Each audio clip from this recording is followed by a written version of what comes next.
The hugest issues, I believe, in the church when it comes to our identity is this phrase that I hear all the time. I'm a sinner. I'm a sinner.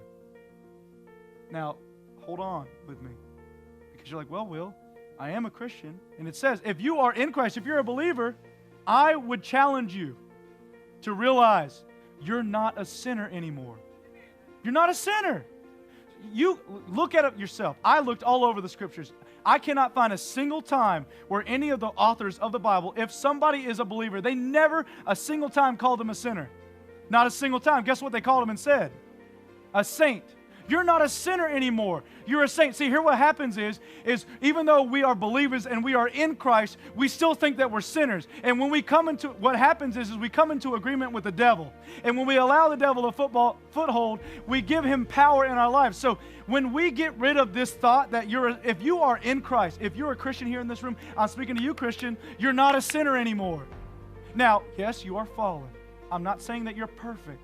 Yes, you struggle with your old sin. I'm not saying those things aren't true, but what I am saying is identity-wise, it's just a cop-out. When I don't treat my wife well, is it okay for me to go to her, sorry, honey, I'm just a sinner?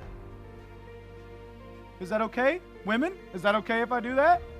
Yeah, well, we use that all the time. You know, I have a disagreement with somebody. Well, why didn't you fix that? Oh, I'm just a sinner. I'm just a sinner. No.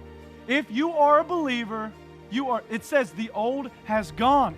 The old is extinct. You're no longer a sinner. You are a saint. The old is gone, the new has come. We're so quick to proclaim our faults, but not our identity. I'm a sinner just makes you feel better about yourself. And Christianity is not about comfort.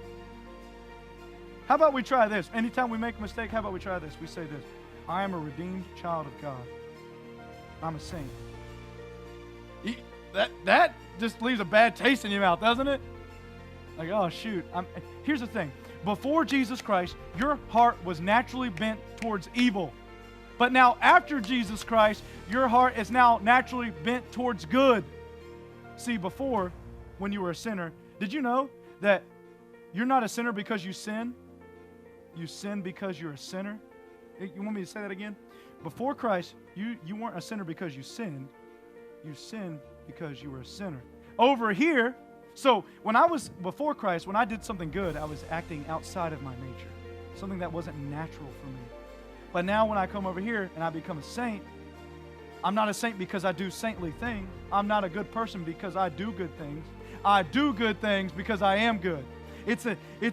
I'm accepted by Christ, and everything flows out of that. I don't flow anything into it.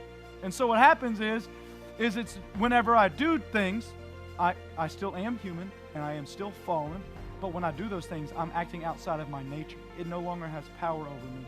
I can't give it that power. When I say, if I'm here in a stance, I say I'm a sinner, I've allowed that power to come back into my heart. I'm not a sinner anymore. You're not a sinner. Stop saying you're a sinner.